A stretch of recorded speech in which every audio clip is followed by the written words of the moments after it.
Dear listener, we're excited to announce that Radio Mythoverse is becoming an animated series. Next week, you'll be able to donate to our Kickstarter and receive this holly jolly holiday special by Christmas. Now, we present the pilot for your viewing pleasure. 'Twas the night before Christmas, and Brett was recording a podcast to share with the world in the morning. Hello, everybody, and Merry Christmas from the Mythoverse. And as always, I am your host, Brett McGowan, writer-creator of Changeling, an urban fairy tale, head of community outreach and public relations, and one of the owners of the Mythoverse, and of course, my co-host, my partner, writer-creator of Mythics, and our head writer, and our also de facto chief financial officer, Matt Trin. He uttered the intro with practiced perfection. The podcast, however, was changing direction. And sitting in with us are the three Mythoverse talents, Dylan, Fagan, Forrester, and Neville.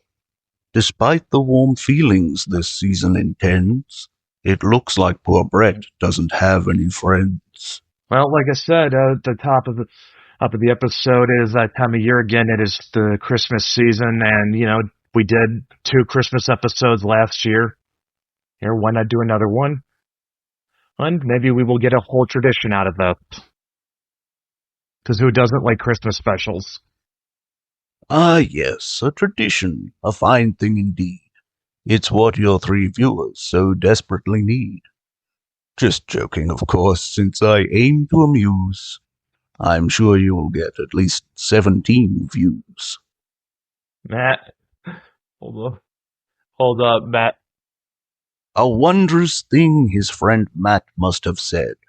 A shame it all happened inside of Brett's head. You had something there, Matt? Wait, did he or not? We might never find out. But Brett's having fun. That's what Christmas is about. Yeah. Hey, stay in your lane and remember your road. It's not a cheap sitcom. Don't break the fourth wall. In case anyone thought that was the segue into what the topic's going to be about, it's not. We're not going to be talking about TV Christmas specials. At least not this episode. Maybe next year. We'll see. Let us know in the comments if you want that next year. And who wouldn't want that? So comment and ask. You don't have to watch it. Just give Brett a task. Instead, we are actually going to get a little more. We're going to get a little more personal. I'm so glad you asked for a personal touch. I started to feel all my digs were too much. So we are going to be talking about what makes Christmas unique in each of our families. He's talking about favorite Christmas stories from growing up, our Christmas traditions. And because I don't think anybody celebrates Christmas the exact same way. Why follow a pattern? Let trends start with you. This puppet tradition is certainly new. All right, so okay. So who wants to go first? Okay, do you remember what it was? Okay, do you remember what the magic words were? Please, thank you, don't hurt me, or alakazam. Which was it that turns meatball sauce into jam? That doesn't. When did you... Do you remember when you grew out of it? Oh, Brett, just relax, because toys will be toys. They won't know bills, taxes, or other such joys. Oh, Jesus. Oh, jeez.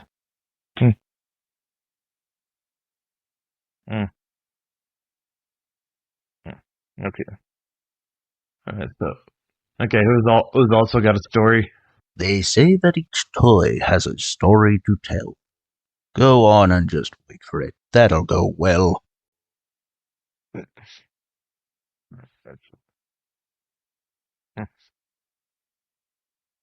Exactly.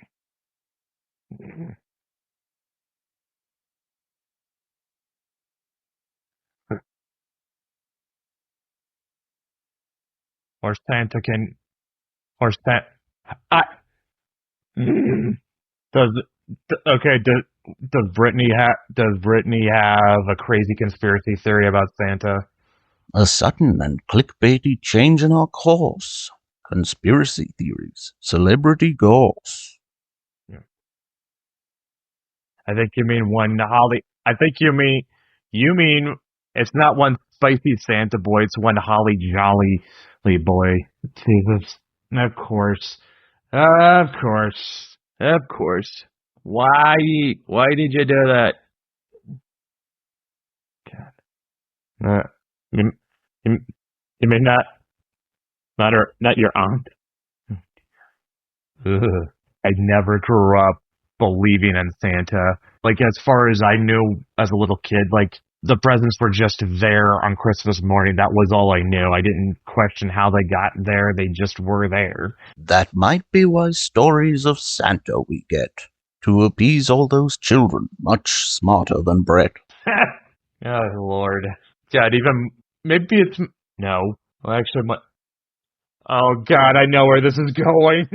'Tis a shame, dear listener, that you'll never hear the funniest thing that Brett heard all year.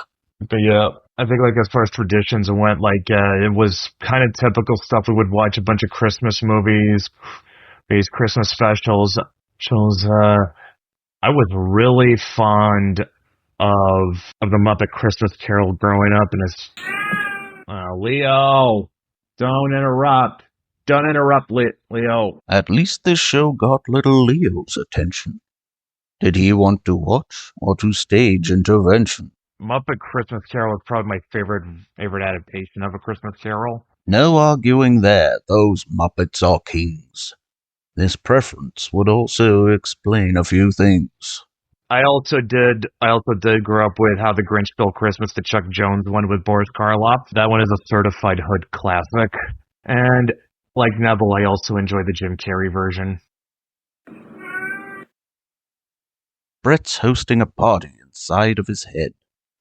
But hopefully Leo is watered and fed. Okay, I just had like a core memory unlock because I also remember. Okay, who remembers the Adventures of Winnie the Pooh? Was Neville the only one who doesn't? Yeah, we had like episodes on tape. So kids, before we had streaming, before we had Blu-ray, before we had DVDs, we had things called VHSs, and there was also another format called Betamax, which was arguably better, but wasn't very successful. Brett may have made friends from old pillows and doormats, but he's quite the expert on obsolete formats. Yeah, so there were several episodes of Many Adventures of Winnie the Pooh on tape, and one of them had a Christmas episode where Pooh takes on the role of Santa. It's Pooh, he's got the best intentions, but he doesn't do a very good job of it. While Pooh may have struggled in his situation, Brett gained some relatable representation. And the other there are animals in the 100-acre wood think Santa's actually delivering, and you have to stop him because all the presents he's giving are just not exactly causing mayhem, but sort of inconveniencing them. Like, the most clear image I can remember off the top of my head is they come up on Eeyore, and he got delivered a mobile home, which I think is a pool floaty or what? Like I said, he's got the best intentions, but, it's Pooh. He's not going to do a good job. He's not very bright. He's simple. He's a simple-minded... Harsh words indeed for silly old Pooh. Perhaps it's because he's got more friends than you. Okay. Something was also kind of a core memory in my head. Because I was a pastor's kid, we moved around a lot. We had this one particular tree ornament that seemed to go with us in every home we moved into. It was probably my favorite. It was like a snow globe, but there was no water in it. And it had all the characters from Winnie the Pooh on top of a cake, and it rotated. And if you pressed a button on it, it played the Winnie the Pooh theme song, and that was through all the different places we had moved to and houses we'd lived in. Like, I'd lived in Vancouver, I'd lived in British Columbia, I'd lived in Alberta, I lived in Florida, lived in Michigan, and like through every single house we lived in, like that thing was always constant. And for as long as I could remember, so it was like that was something that was kind of comforting just because I always knew it was there. And pressing that button and just hearing that theme song come out of it. I know it's, look, I don't care if it really sounds silly or anything like that.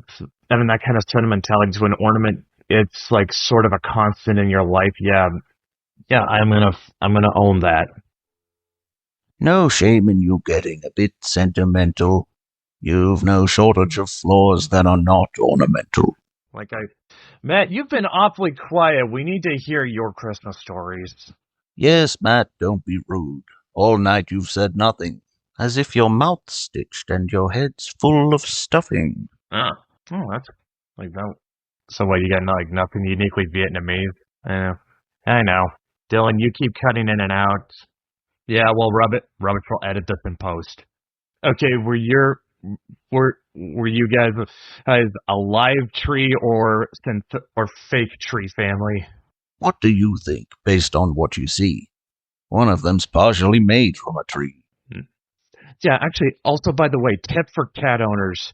Definitely do not put up a live tree because you are going to have to keep it in water so that it doesn't die on you in a matter of days, and pine tree water is toxic for cats. It's not just the water, but sap and needles too. Who knew that this channel could educate you? Yeah. Especially if your cat is on a dry food diet. Now, I would advise if you do own a cat, you're probably better off not putting up a tree because they will inevitably want to try climbing it, and they will inevitably knock it over and make a mess. Yeah, okay, hold up, I know what to do. I can fix this. Copy, paste. Come on now, Brett, are you having a fit? This whole stinking podcast is going to bad. Yep, and this, what's there? Oh, Lord. You fell through the ceiling? Dude, this is some Buster Keaton shit. All right, Brett, you've got my attention. Let's take a look at your mental invention. At midnight on Christmas Eve. Of course, my brothers are in tears. They think that Santa Claus is not going to come because they broke the radiator, and they're terrified. So I'm trying to tell them, it's not your fault. It's not your fault. It was an accident. Santa won't have any, he won't have any problems. You'll get all your presents. You're not in any trouble. Santa knows it was just an accident. My father comes in cold, soaking wet right about that moment. He thinks I'm making some excuse for what I did. That was no accident. And they start crying again. It's sad. Worst timing. I know. And he could be so oblivious. Like the next day after they're opening their presents, and he's like, Barster, why is there a pole in the yard with a bunch of bells on it? But they either didn't hear him or it didn't register, didn't think about it. So I finally got it right. I got a tape recorder. By this point, it's like 2009, and they were surprisingly hard to find, especially on Christmas Eve. So I bring it home, and I go to the garage. And instead of going up on anything, I just bang my hands on the garage door to do the best sound I could make of Santa. And it actually kind of did sound like feet on a roof. And I went like, ho, Merry Christmas. Trying not to sound like a 20-year-old boy, trying to sound as Santa Claus as I could.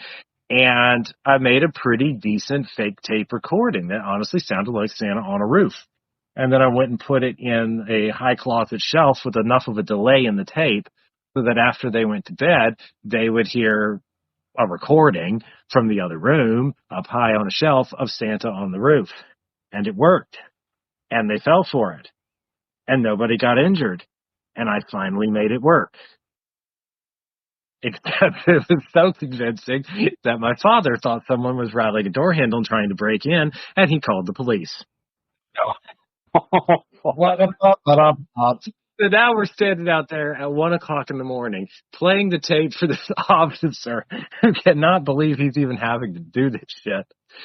Explaining to him this 21-year epic of Santa Claus failures. I don't know how any of us are supposed to top that. Right? So, yeah. And it's an evolving story. When I have kids of my own, this is going to happen, and I don't know what's going to happen then. Will I fall off a ladder? Will I have better technology to make it work? I'm curious about what I can do in the future with this ruse. Like, I'm not giving up. This story is ongoing. Jesus. I think we've had a lot of good stories here, and that last one Forster just told was just so wild. I don't think any of us could possibly top it. Nope. So, No, can't say I can. yeah, I think this is the perfect note to end on, and all I can say is just have a Merry Christmas, everybody who came by to listen, and we hope you guys have some wild Christmas stories of your own. Merry Christmas! Ho, ho, ho! Merry Christmas! Ho, ho, ho! Oh, fuck the roof!